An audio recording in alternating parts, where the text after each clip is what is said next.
Hey guys, thanks for clicking on this new video. If you want to support the channel, please make sure to hit the subscribe button and like the video down below. Today, I give you the dog Mahal.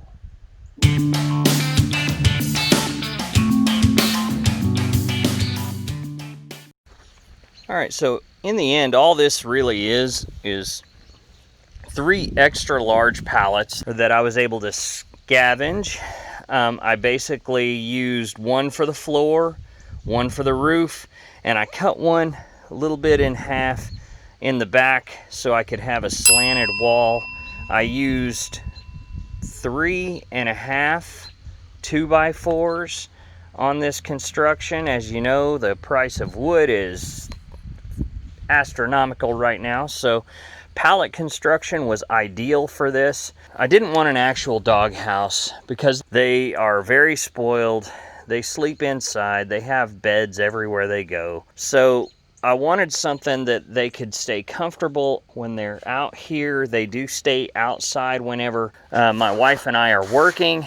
So I wanted something that would keep them out of the weather. I used some of these poly panels, plastic panels for the siding. I didn't want this galvanized steel on the entire thing. I wanted some contrasting colors, so I went ahead and I got this plastic on the side for the sides, and I got the galvanized metal roofing for the top, and it's wide open in the front, so it's going to be very easy when I do have to clean this out. I can just grab a hose and spray it down. They have a nice place to go to stay cool in the heat. Of course, right now we don't have to worry about the heat. It's getting to be pretty cool, so now they have a nice place where they can stay warm out of the rain and everything else. Copper is a very spoiled baby.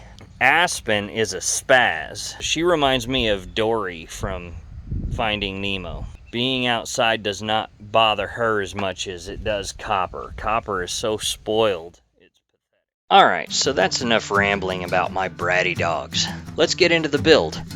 I didn't really have a plan for this project other than a general idea of what I wanted to do. So I started by removing all of the staples, nails, and other protruding objects from the pallets to keep the dogs from hurting themselves on the finished product. These pallets contained a lot of staples and some wood blocks, probably to keep inventory from shifting in transit.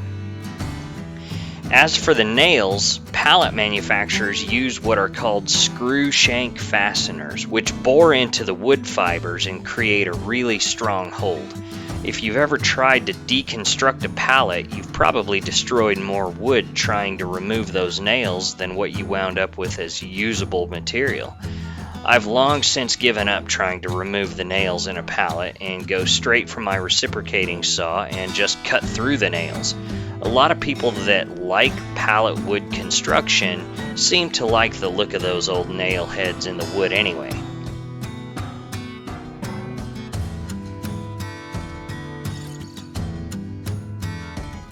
At this point, you can see I cut off a little less than half of the pallet. This is to make a shorter back wall than the front, so I can have a slanted roof that will allow for rainwater to run off the back of the structure. I took the support board on the bottom of my rear wall and reattached it to the bottom ledger of the pallet so I would have something to screw into when attaching the back wall to the floor.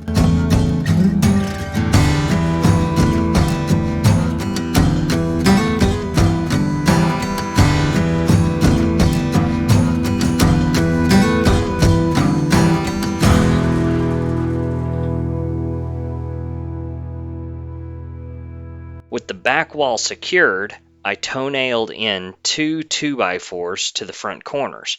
After assessing how I was going to attach the roof and sidewalls, I removed those 2 corner beams and reattached them a couple of inches in from the corners. With that done, those 2 front supports fit nicely into the corners of the pallet that I'm using for my roof.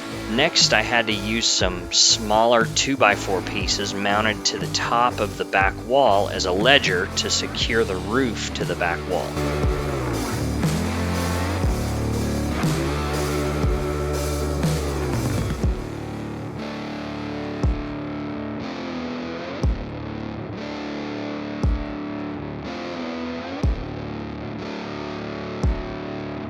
For the last part of the skeleton, I attached two 2x4s to each side, securing the front supports to the back wall.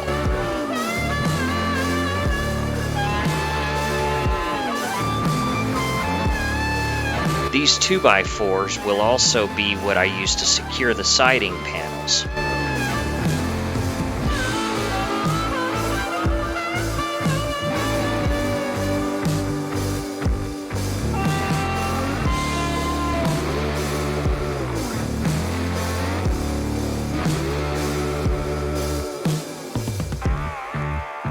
To dress up the front soffit of the roof, I cut off another board from the leftover half of the back wall and secured it to the front of the roof. With the bones of the structure complete, it's time to get started on the siding. I used a plastic corrugated roofing material for the sides.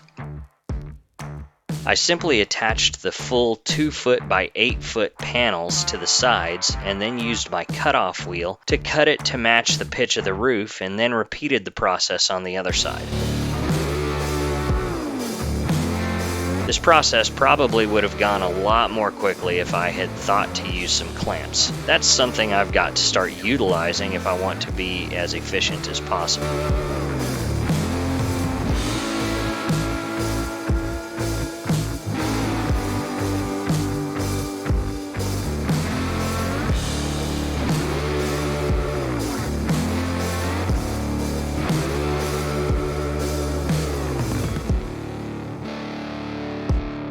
The siding in the rear went up the same way. I'll probably use the remaining siding and roofing materials to design a manure system for the rabbits. With the siding in place, it's now time to move on to the roof. I simply laid out the panels on the roof and put a few roofing screws in to hold them in place, and then I used the cutoff wheel again to cut the excess from below. There simply wasn't a more convenient way to do this part, but I got it done without any injuries, so I guess no harm, no foul. At this point, I went around and finished securing the roof panels, and you can see Copper was already starting to think it looks like a good place to chill.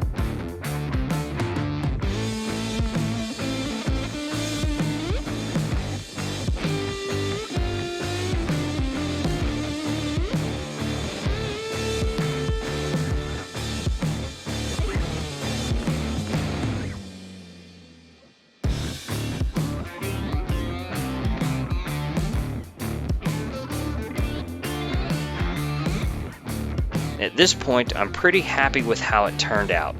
I may add some trim pieces to the front corners to pretty it up a bit, and I'm definitely going to add some locking wheels to it at some point, but for now it's functional, and I'm pretty sure the dogs like it too. So let me know what you think down in the comments. I hope I was able to, at the very least, give someone some inspiration. If so, I'd love to hear about what you did. Alright guys, don't forget to hit that like button, and please subscribe if you like what I'm doing, and also hit that notification bell so you know when I put out new videos. Until next time, take care, and I'll catch you on the next one.